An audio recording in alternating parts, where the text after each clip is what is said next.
You're watching Thai PBS World. I'm Frank Kanchi.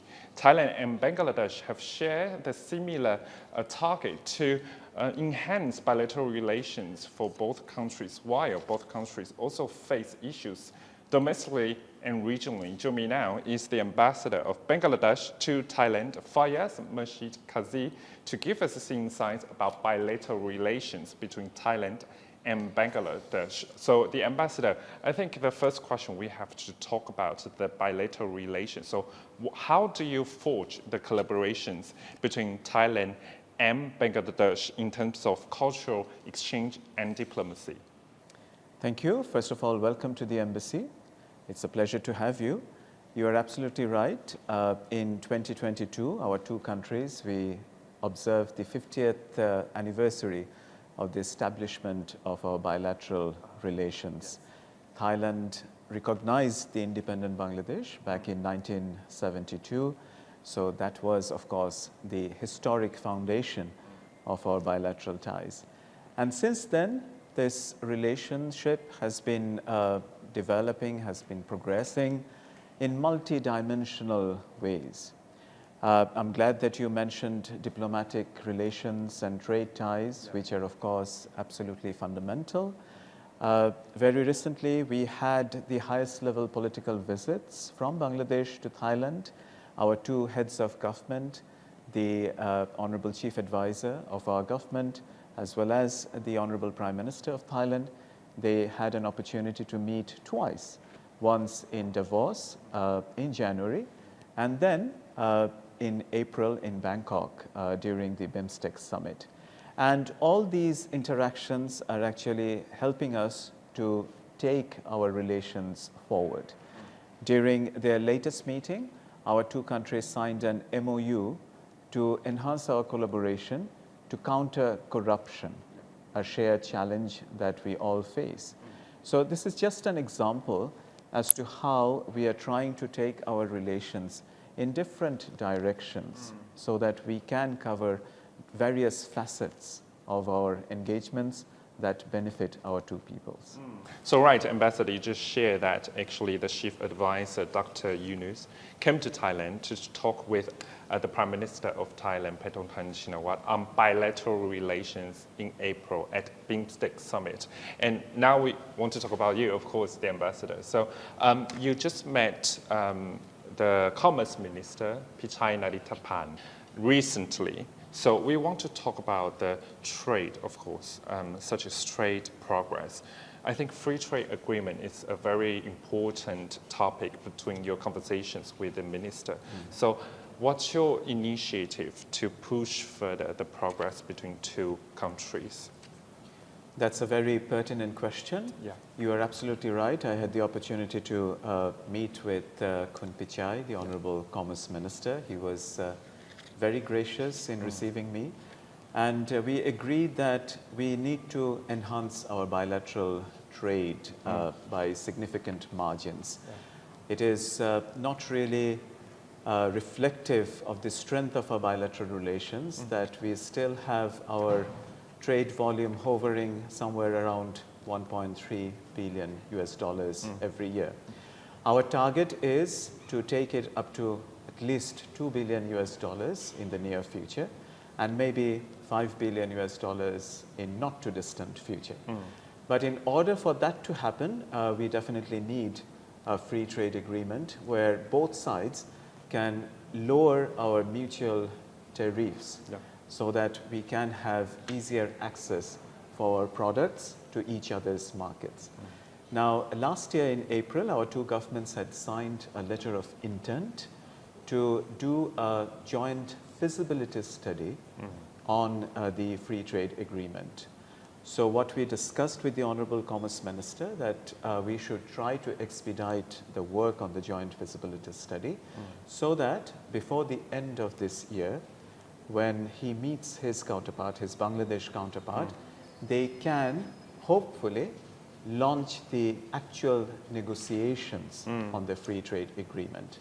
Now, I would end by saying that, of course, while that would be an important step, we need to be mindful of the fact that these negotiations can take a bit of time.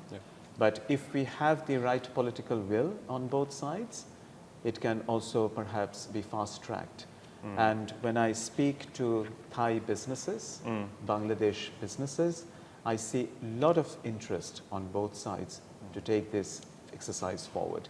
So through trade, investment, connectivity, we hope that we shall be able to enhance our economic ties by a significant margin. At least it's a great start to start it to negotiate the free trade agreement between two countries. I understand that, of course, sealing a free trade agreement, it takes a lot of time and negotiations, but of course, like what you said, if both countries really want to achieve it, it might expedite a little bit. Another part I think both countries can work together is education. And that Dr. Yunus always emphasized about youth engagement in education. I think in Bangladesh, in Thailand too, we might see some issues in education, whether it's budget or curriculum or another part. Just want to get your sense in what ways that both countries can really promote the youth engagement in education. Thank you. That's also a very relevant topic. I'm glad that you have mentioned education, but while we talk about education, I would like to flag that we are also trying to enhance our cooperation in the domains of public health, agriculture, fisheries, livestock, and so forth. And there also, education does play a critical role. Thailand is already a popular destination for Bangladeshi students. We do have a regular inflow of students coming to both the public and private universities in Thailand. I would particularly mention the presence of some of our Buddhist students from Bangladesh who come to, say, for example, the Mohachula Lankan University to study international religious studies and so forth. But this is just one sector. I'm happy to see that there are Bangladeshi students pursuing their academic career in diverse disciplines, including some of the sectors that I did flag at the beginning. So this is definitely one of our priorities, and we would like to see more Bangladeshi students coming to Thailand, because that kind of people-to-people contact is absolutely essential to take our relations to the next stage as we envisage. You are right, Dr. Yunus, our current head of government, he feels very passionately about youth empowerment, about youth engagement, about youth development. Even during the BIMSTEC summit, he was invited to give a keynote address at the BIMSTEC Young Generation Forum, where he passionately talked about issues like social business, about impact investment, about his 3 zeros principle. He fervently believes that it's our young generation which can actually take forward the 3 issues of zero wealth concentration, zero employment, and zero carbon emission that he is trying to advocate for. We would definitely look forward to having Thai young people also join this initiative and take these agenda forward for our shared humanities interests. Given current situation in the country, your country right now, do you think is there any challenge to push forward for education system, for example, democratic institutions? At this moment, of course, we understand that, of course, the former Prime Minister now already, of course, quit, not in the country. We have Dr. Yunus as the current head of state. So how to really push that forward? What's the challenge there? Well, this is an opportunity that we have arrived at as a nation. You are referring to the historic July Revolution, which was actually spearheaded by our young students. They're the ones who were at the forefront of this revolution and then were widely supported by our people in general. And right now, the interim government led by Dr. Muhammad Yunus, they're trying to advance issues that our students community feel very strongly about. The issues that they feel need to be taken forward in order to secure the future that they would like to see. Yeah. So as part of that exercise, the current government has undertaken some far-reaching reform initiatives. And one of these reform initiatives also include the education sector. Yeah. So there had been an education reform commission that had been set up, and they have already put forward their recommendations through a consultative process. So what the government is now trying to do is to have broad-based consultations to see how these recommendations could be put in place. But that is not just in the education sector. It is also in terms of the overall democratic institution building that this exercise is being aimed at. So please continue to work together with us. We need the support of our friends and partners in the international community so that we can meaningfully take this overarching reform initiative forward. Right. Upon your experience, of course, not just in this continent, you have been to other continents too before in your career. Just want to understand the international relations in terms of your country in South Asia. How important is ASEAN at this moment? As in, of course, Thailand could be the door for South Asia to connect to ASEAN countries. So what's the Bangladesh initiative and strategies to connect with ASEAN via Thailand's support? This is absolutely crucial. You are very right. ASEAN is right on Bangladesh's next door because we share a border with Myanmar, which is kind of our gateway to Southeast Asia. Yeah. And ASEAN as a whole is a burgeoning economic powerhouse. So obviously it's very much in our interest to pursue multidimensional engagements with ASEAN. And as part of that, right now we are trying to deepen our institutional engagements with ASEAN. Our first pitch is to become a sectoral dialogue partner for ASEAN, which we hope at some point would lead us to becoming even a member, a full-fledged member of ASEAN. But the reason we are trying to do that is, of course, as you said, we already have historic, almost civilisational linkages with ASEAN. Our destinies, our economies, our culture, there are so many such interlinkages that it is actually of tremendous importance for Bangladesh to expand its footprint within ASEAN and also to have larger ASEAN imprints in Bangladesh. And from that perspective, you're absolutely right. In the ASEAN heartland, Thailand is, of course, an economy to reckon with. And it is now becoming also an important source of investment for Bangladesh. Our connectivity is also growing. We already have several flights operating on a daily basis. We are trying or working on having shipping connectivity between Chittagong and Ranong. We are also looking at the possibility of joining the road network that is commonly referred to as the Trilateral Highway Initiative, connecting India, Myanmar, and Thailand. Bangladesh has shown interest in joining that connectivity.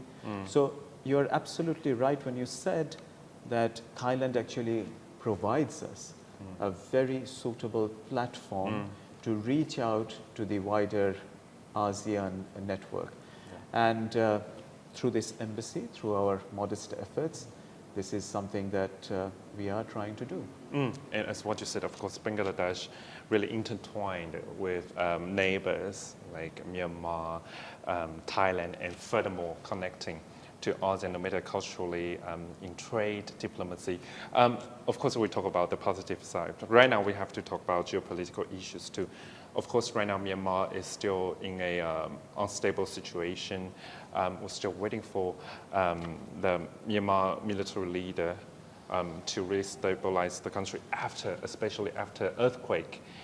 in March. And right now we see another side of Southeast Asia, India and Pakistan's conflicts. Right now, of course, we see a temporary ceasefire at this moment. So what's Bangladesh's standpoint in both sides? Of course, Bangladesh has a border linkage with Myanmar too. So what's your standpoint and the Bangladesh country's standpoint to the conflicts in the region? Yes, you have rightly talked about our geographic location, which is kind of between India, Pakistan on one side and Myanmar, Thailand on the other side. So given this geographic situation, we have to very closely follow the geopolitical developments that we see in our immediate neighborhood. With regard to India and Pakistan, yes, we are also relieved that there is a ceasefire in place. And we would like to reiterate that we believe that priority should be given to diplomacy and dialogue, because there is no alternative to resolving your differences or divergences other than to resort to negotiations and conversations. And we believe that since we have been living side by side for many, many decades now, we should have the maturity to engage with each other in a meaningful manner. From that perspective, we would also like to see that our other neighbor, Myanmar, returns to peace and stability, because as I said, that if we need to make further inroads into ASEAN, we must have a peaceful, secure Myanmar next door. So obviously, from Bangladesh's perspective, we have always flagged that whatever ways we can contribute to the process, we would like to do so. And as you can see, that Bangladesh is currently hosting 1.2 million forcibly displaced Rohingya from Myanmar, and they all want to go back to their homes. But we have made it clear that we would like them to go back only when they feel that they do have lasting peace and security in their home territory. Similarly, last year in December, the Thai authorities had convened a meeting on Myanmar involving its immediate neighboring countries, and Bangladesh actively participated in that conversation. And we are also very much involved with different regional and international engagements around the Myanmar question, around the Rohingya question. At Bangladesh's behest, later this year, we are hoping to have an international Rohingya conference in New York. So we are trying to encourage our host Thai government as well as our ASEAN partners to actively participate in that conference. And lastly, we feel encouraged by some of the recent initiatives that ASEAN has taken to prepare grounds for possible peace talks involving diverse stakeholders in Myanmar. And we would like to see that that initiative makes some forward movement. There is some real headway in terms of having the different parties sit around the table. And going back to my first point, again, engage in meaningful negotiations, conversations, dialogue that can ultimately benefit not just the people of Myanmar, but the people of the region. And this is what regional countries really hope for in terms of how to really stabilize and really at the end produce the peace in the regions, no matter of course in Myanmar and India and Pakistan at this moment too. Go back to soft questions. Of course, I understand that you've been to Thailand since September 2024. Am I correct? I think I'm correct. Yes. So just want to understand that right now you're in the country, in Thailand. What kind of differences and similarities that you have experienced in comparison to your country here? That's an interesting question. I'm still discovering. This is the first time during my career that I'm working in Southeast Asia. And I'm glad that I had the opportunity to serve this assignment in Thailand. But as I said, I mean, we actually have civilizational linkages with this part of the world. in Bangladesh. So obviously the similarities are very, very striking.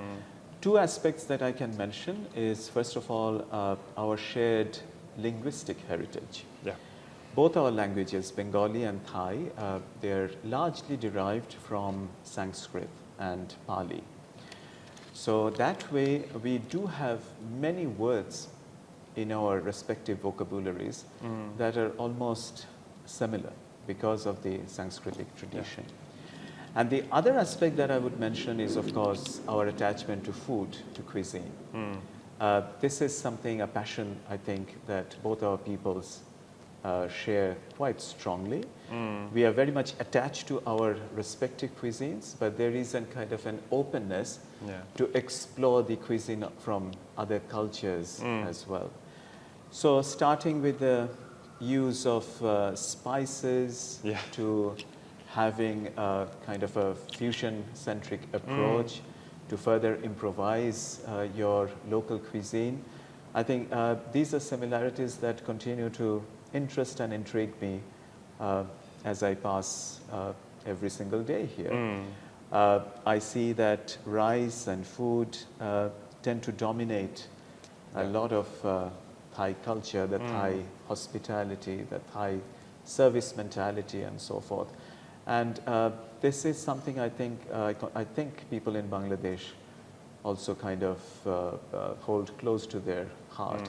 And that is where probably we find kind of the note to resonate with each other. That's why we find it so easy to connect to our Thai friends and partners when we speak with each other. Yeah, before we end this program, I have to ask you, have you adapted to the spicy food here? Or you think it's totally fine? Absolutely. As I said, I mean, our cuisine is also very much spice-based. Okay, right. So spice is not really an issue for me at all. Right.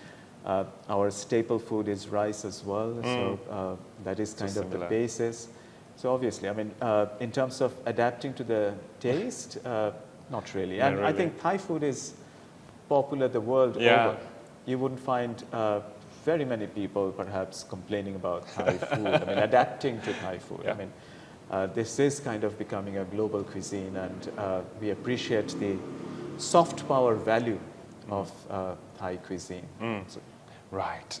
Okay, I think today we got a lot of senses about the international relations, bilateral relations between Bangladesh and Thailand, and of course the youth engagement in both countries too. So today, you are a young person, and it's fantastic to have this conversation with you. Thank you. Through you, we would like to reach out to the younger Thai audience to invite them to explore and understand Bangladesh better.